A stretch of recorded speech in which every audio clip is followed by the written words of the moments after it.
malapit-lapit na ang paghaba. Tignan nyo guys ang ginagawa namin dito. Itong tangkay nitong kalabasa, kapag humaba ng konti, pinuputol na yan dito. Kung mapapansin nyo, nagkaroon siya ng bagong sibol dito. Ang purpose ng pagputol nitong talbos dito sa may dulo, para magkaroon ng bagong sibol dito. Pagka humaba na yan, putulan ulit yung dulo para yung gilid niya magkaroon bagong sibol. Ganun guys.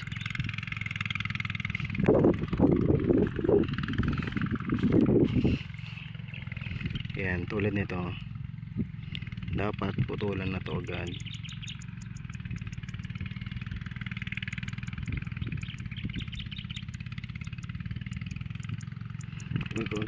Sisibol yan dito sa gilid. Ayan siya guys.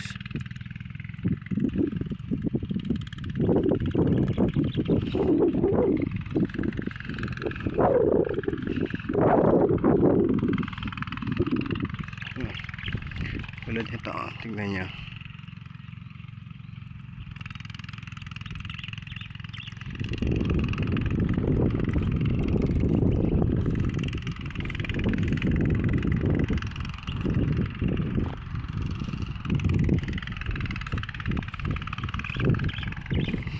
Ayun yung daddy ko, nagbobomba ng lason sa mga alit, mga kuliglig. Ayan guys, mahaba na siya. Tignan nyo yung ng pagpuputol ng, papansin nyo yung pagpuputol ng talbos, ang nangyayari yung kanyang etong dahon na to malaki. Ayan malaki. Ngayon ayan pinutol siya dito, nagkaroon ng dahon dito ng tapos nagkaroon dito ng bagong sanga. Ngayon yung pagsasangahan nito,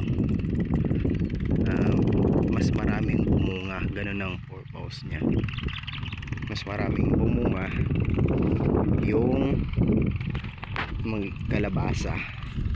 Ito, tignan nyo, ayun, pinutulan dito.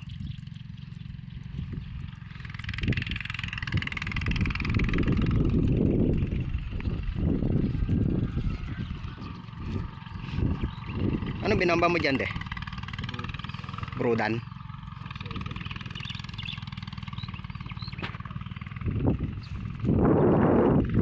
Ayun yung talbusan namin. Binamba ng daddy dito yung Brudan tsaka yung 7. Alam nyo ba yung Brudan? Yung 7 lason yun, para sa mga kuliglig. Kasi yung mga niyan, yung kulay dilaw na nandito yan lagi sa ilalim na mamahin, wala sila sa ibabaw.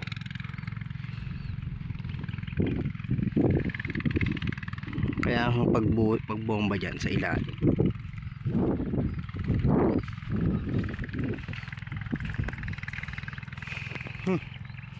Yung Brudan mabaho sa mga sinisira kasi nila yung dahon. Pakita ko sa inyo paano nila sinisira. Ito yan, ganyan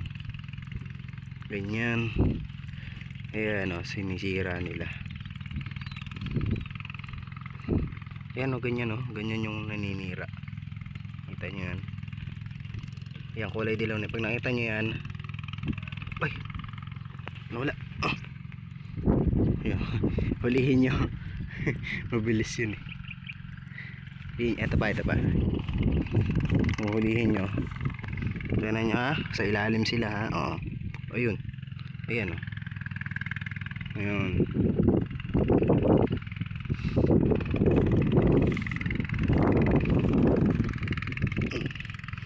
Ito ito ganyan. Ayun, pag nakita nyo to, patayin nyo na para mawala yung peste.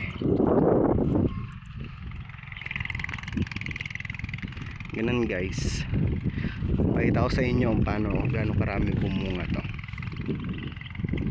sa mga susunod na araw. Thank you.